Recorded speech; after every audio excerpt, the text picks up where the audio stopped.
Hi y'all, welcome to my channel. If you're not new, welcome back to my channel. In today's video, I'm going to be demonstrating how to sublimate a tumbler. The tumbler that we're going to be replicating today is the one that's shown here. I had an order for it, so I said, why not? The materials you're going to need is going to be a sublimation tumbler. You have to have sublimation, okay? And I'm going to put some links in the description.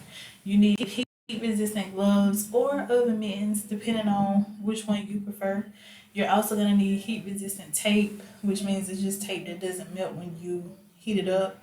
You're going to need a tumbler press or a convection oven so that you can melt the ink onto the tumbler, sublimation paper of your choice, and a sublimation printer.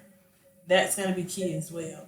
So today's software I'm going to be using is the Creative Studio from Sawgrass because I do have a Sawgrass sublimation printer and I don't have a membership. I just solely use this to resize and print out my tumbler designs. So here I just go to custom canvases and I change it to inches and I do an 8 by 11. Some people size it to their tumblers. I like to size it to the paper so that I can get the exact measurements.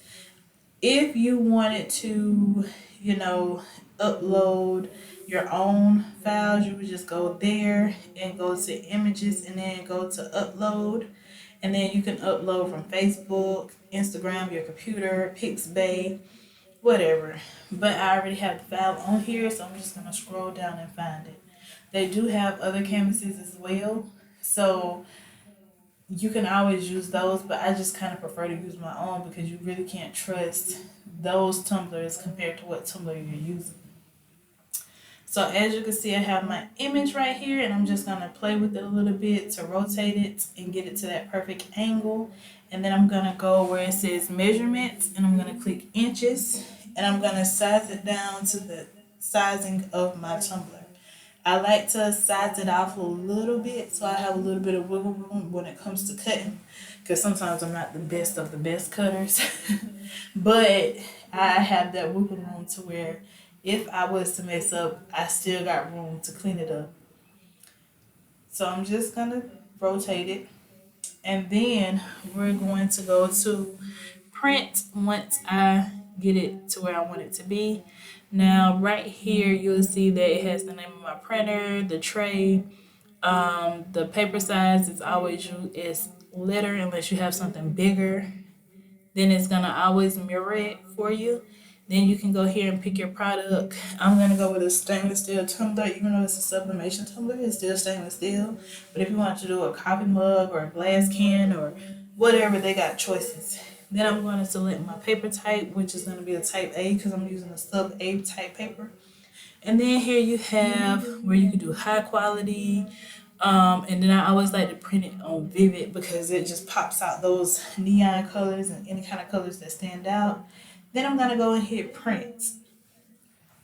So once I hit print, it's going to be another little pop-up that's going to come up, which is the Sawgrass Print Manager. And it's like one final check down before you actually go and print it.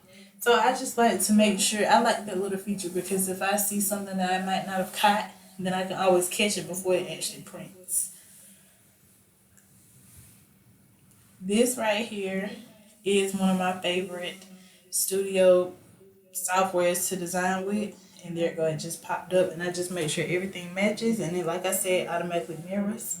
And then bam, you just print it and your printer gonna come out.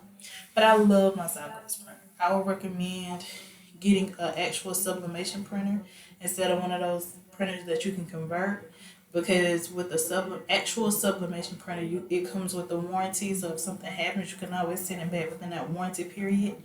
So just food for thought. So this is what the paper looks like once it's printed. It's gonna look dull. It's gonna feel funny, but that's what it is. I just usually, I wouldn't recommend holding it up because like I said, I like to size mine a little bit more than a tumbler. So I just have that wiggle room for no ghosting and all that other stuff. I like to overlap the extra, especially if it's like part of the design because it's gonna give me that seamless finish. So I'm just gonna go through and overlap it. Now when I go to take the and let me tell you, you can use a pinching tool if you want to. I have one, but sometimes this way is just faster and easier. So whenever I do my tape, I like to take my tape and stick it on the side that's overlapping and pull. The reason why is because if not, then the part that's not overlapping that's supposed to be under it is probably gonna go over it, and I ain't got time for that. So I'm gonna space it out probably like an inch to an inch and a half or half an inch between each piece because I'm not worried about that gap because I'm gonna tape over that later. Do not be shy of the tape. These tapes come with like six or four, seven in a pack. So you're gonna have more than enough tape if you get the ones that's multi-pack. So just go for it. I mean, I'd rather over tape than have the ghosting or the air because the purpose of taping is so that the air doesn't seep in because once the air seeps in, it creates ghosting. It creates off shadow, if you will. So as you see, I go over the seam and I make sure that tape is flat. Any ripples in that tape will mess up your design.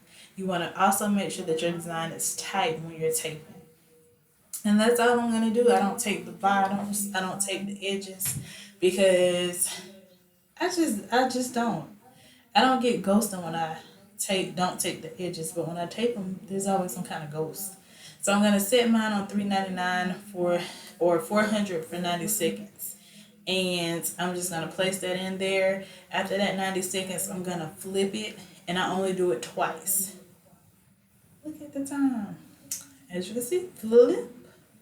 And as you can see, the thing that I like about sublimation is while it's stank and it's smoky, you can see that the finish of how you know it's melting onto the tumbler because you can actually see it come through the paper. And if yours don't look like that, then you done did something wrong. And the difference is when it's on a regular paper, you can't see it as good. But whenever you sublimate it, you will see that image just perfectly. If you see spots that doesn't have anything coming through, I would just go back and redo those spots. And yeah, it'll be perfect. So I let it cool off and then I'm gonna go in and I'm gonna peel it. I do like to peel it while it's still warm just because I don't like to wait till it's cold because then you get the little white pieces from the paper on your tumbler and this just saves so much time. I just do the same thing. I repeat the process of however I taped it. And then usually when I peel that first one, oh my gosh, it just comes off like butter. It's like peeling bread. Like when you popping about to pop that biscuit can, that's what it's like. But you guys, let me know what you think about this video. Make sure you like it, subscribe, and share. And let me know if these videos are helpful to you. And I really would appreciate it. So yeah, I'm just gonna keep going through here. Now some people like to do the cold water method. It doesn't make a difference to me. It doesn't change anything. But I would do one final wipe through it. Water, it doesn't matter if it's cold or warm, just to make sure that you got any residue off of it from the paper. And there you have it. This is your sublimation tumbler. Well, this has been fun, and I'll see you guys next time. Bye.